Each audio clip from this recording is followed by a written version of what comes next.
আসসালামু আলাইকুম। আশা করি আপনারা যে যেখানে আছেন সবাই অনেক অনেক ভালো আছেন, সুস্থ আছেন। আজ আর একটা নতুন রেসিপি নিয়ে চলে এসেছি। সুজি দিয়ে যে এত সুন্দর একটা রেসিপি বানানো যায়, না দেখলে বিশ্বাস করবেন না। এখানে কড়াই গরম হয়ে গেছে, সুজি ঢেলে দিয়েছি। এই সুজি কিন্তু শুকনো করে ভেজে নিব, তেল বা ঘি কোনো কিছুই লাগবে না। শুকনো খোলে ভালো করে সুজিটা ভেজে নিচ্ছি।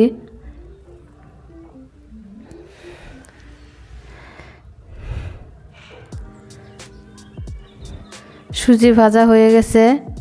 এখন আমি যে বাটি মেপে সুজি দিয়েছি সেই বাটি মেপে কিন্তু দুধ দিয়ে দিলাম। এক বাটি সুজির মধ্যে এক বাটি দুধ, এক বাটি পানি দিয়ে কিন্তু আমি এই সুজির ব্যাটারটা বানিয়ে নেব। ছোট চামচের হাফ চামচ লবণ দিয়েছি।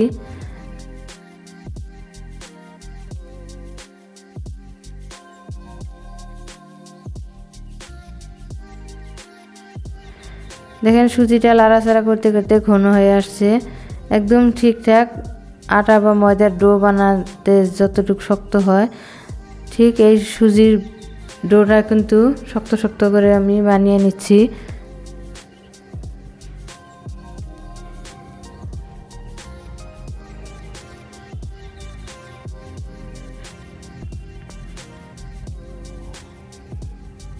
লাড়াচাড়া করতে করতে দেখেন সুজিটা কিন্তু ঘন হয়ে আসছে।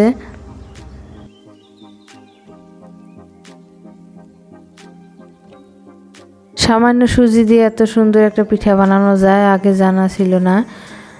দেখেন সুজি লাড়াচাড়া করতে করতে দেখেন সুজি ময়দার যে ডো হয় সেম এরকমই ডো হয়েছে। সুজিটা নামিয়ে নেব, নামিয়ে হালকা ঠান্ডা হওয়ার পরে কিন্তু সুজি শক্ত শক্ত হয়ে আসবে। এই প্লেটে আমি নামিয়ে নিচ্ছি, নামিয়ে হালকা ঠান্ডা করে নেব।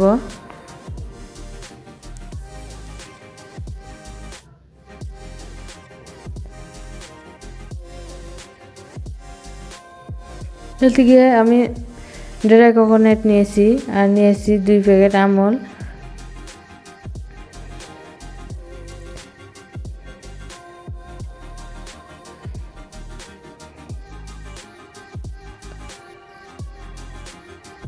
পাঁচ চামচের মতো চিনি দিয়ে দিচ্ছি।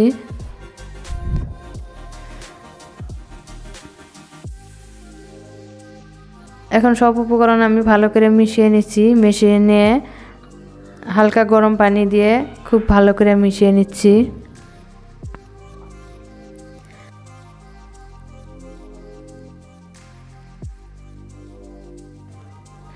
যেহেতু এখানে আমি গুঁড়ো দুধ মিশিয়েছি সেই জন্য কিন্তু হালকা উষুম গরম পানি দিয়ে আমি মিক্স করে নিচ্ছি।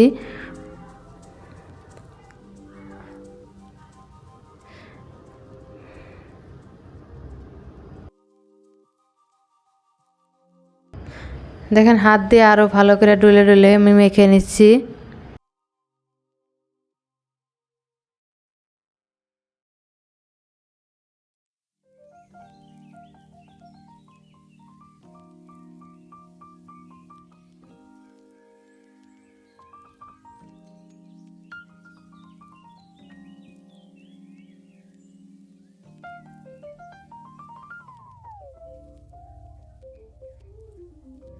এখন আমি রুটির মতো করে ছোট ছোট করে লেচি কেটে নিচ্ছি।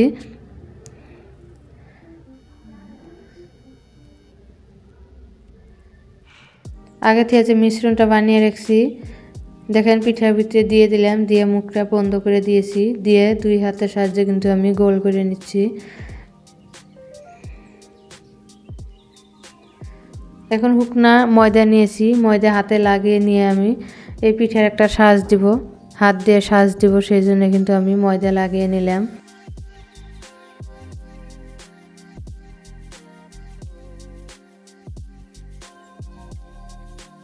এই ঠান্ডা থাকতে থাকতে এই পিঠাটা বানিয়ে খায় দেখুন, আশা করি খুব খুব ভালো লাগবে।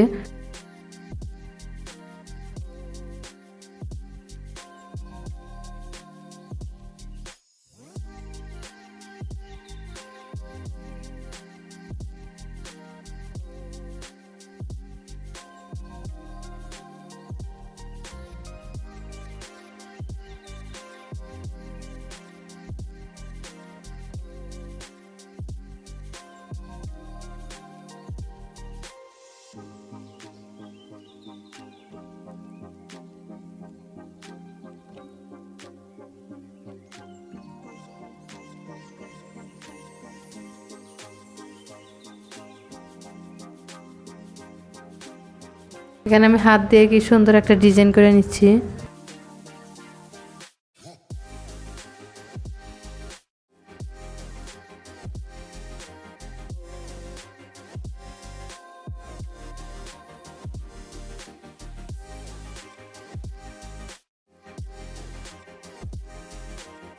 একে একে ডিজাইনে কিন্তু আমি সব পিঠাগুলো বানিয়ে নিব, তারপরে কিন্তু ভেজে নেব।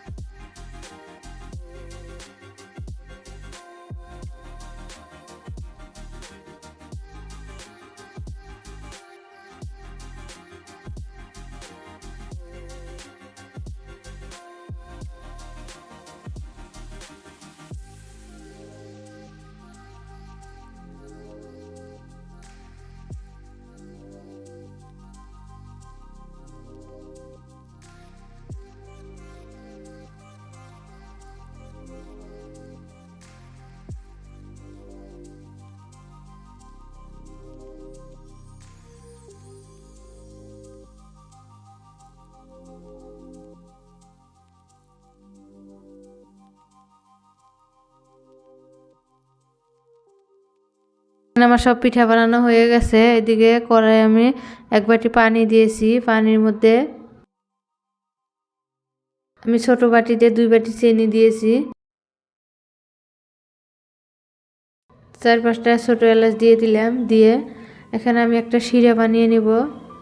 দেখেন শিরা বানানো হয়ে গেছে। হাতে যখন চিটচিটে লেগে ধরবে, শিরাটা কিন্তু বেশি ঘন করব না, পাতলা একটা শিরা বানিয়ে নিচ্ছি। শিরা বানানো হয়ে গেছে, এখন একটা বাটির মধ্যে ঢেলে নিচ্ছি।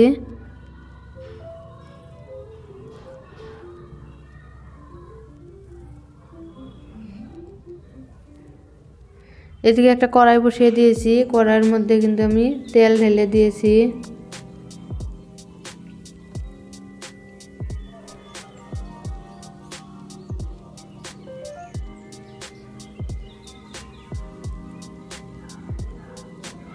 একে একে সব পিঠাগুলো আমি তেলের মধ্যে দিয়ে দিচ্ছি।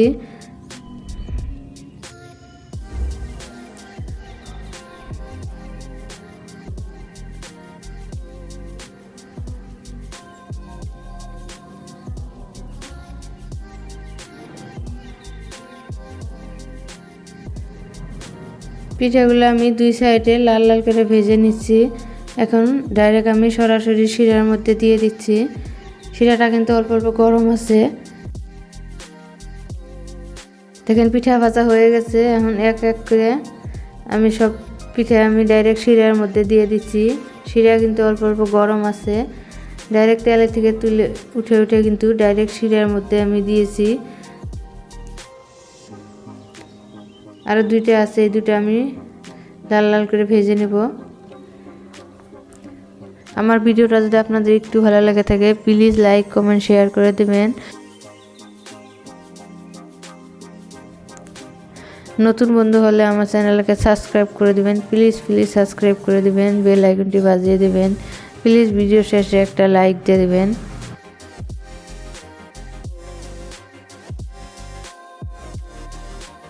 দেখেন 10-15 মিনিট পর আমি ফিরে এসেছি। আমার পিঠাগুলো দেখেন একদম নরম হয়ে গেছে। পিঠার ভিতরে কিন্তু রস ঢুকে গেছে, যেহেতু আমি গরম গরম শিরার মধ্যে দিয়েছি, সেই জন্যে একদম পিঠার ভিতরে কিন্তু রস ঢুকে গেছে। এই পিঠা খাইতে কিন্তু অনেক অনেক মজা লাগে, ভালো লাগে। ঢেলে কিন্তু একটা প্লেটে আমি সাজিয়ে নিচ্ছি। এইদিকে আমি গাখির নিয়েছি, আর এদিকে আমি গাখির নিয়েছি, পায়েস বানাচ্ছি।